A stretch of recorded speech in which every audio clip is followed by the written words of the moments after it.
Hello, my name is Daniela Torres, and I'm the Director of Global Marketing at Tomia. I'd like to welcome for today's session Dimitris Zoulis from COSMOTE Greece. Hello, Daniela. I'm Dimitris Zoulis from COSMOTE Greece. I'm a project manager for the roaming services and international synergies. Nice to be here. Thank you for taking the time, Dimitris, to talk to us today. Just to set the stage and get the discussion going, could you please share with us some of COSMOTE's recent developments when it comes to the roaming services that you've experienced over the last few years?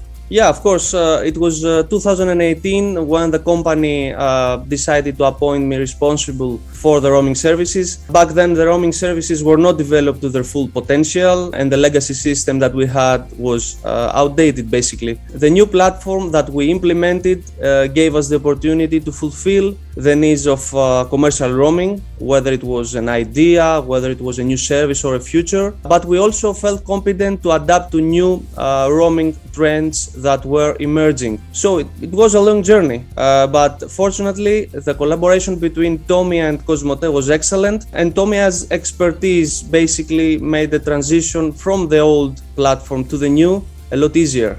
So it's really great to see in our partnership over the years how things have evolved. We know that at COSMOTE you put a lot of emphasis on digital innovation, all in an effort to drive and push for customer satisfaction and ensure, of course, a great user experience. I know that there are things going on right now, but maybe if you could share a bit more about COSMOTE's plans for technology, innovation and implementation currently in your roaming systems.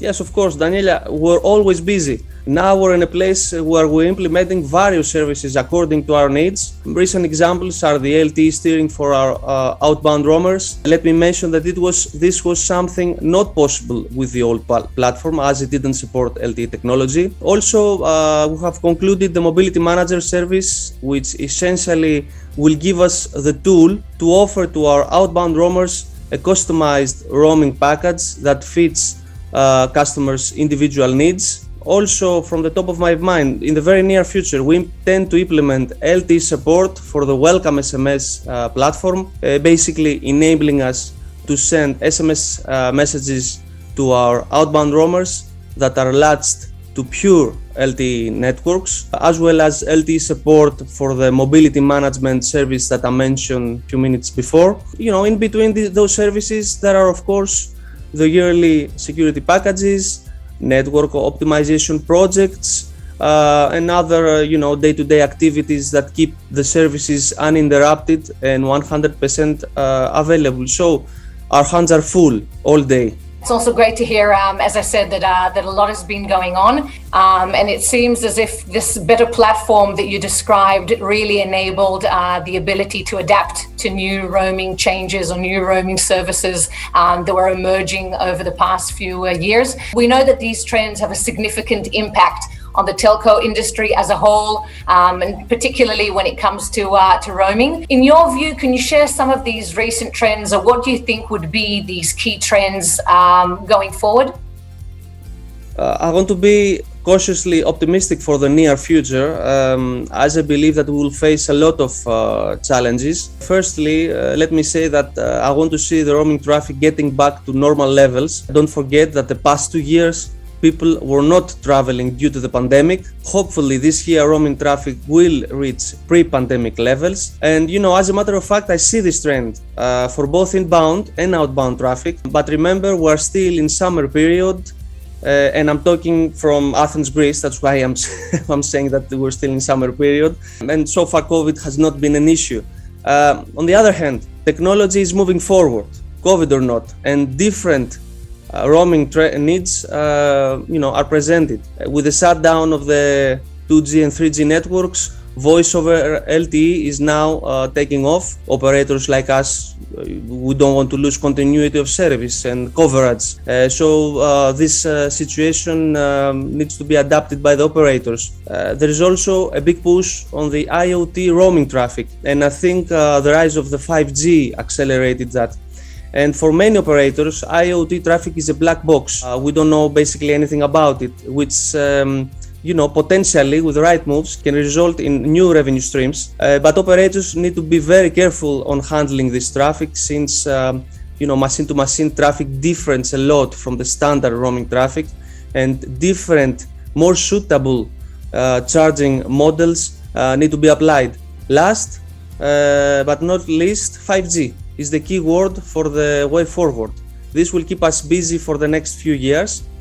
To sum up, the telecom industry will face new opportunities and challenges that will be hard to handle, but can translate to new revenue streams for the companies and customer satisfaction. So you mentioned quite a few buzzwords there, and I think that post-COVID, as you mentioned, a lot of these new technologies have accelerated.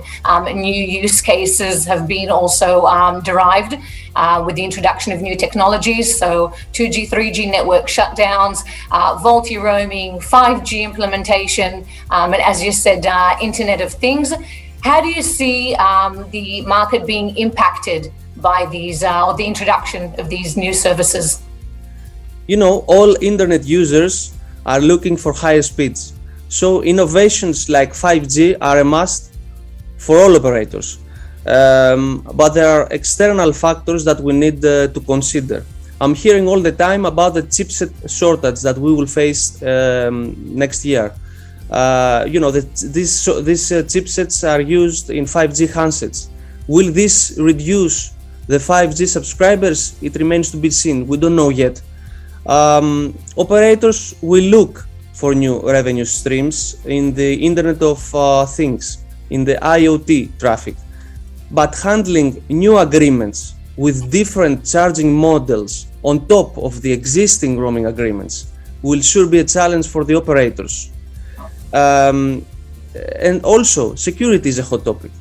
With new technology, we have new security concerns and challenges, because operators will have more access to data in order to offer personalized and customized services. So this will be a very hot topic for the years to come.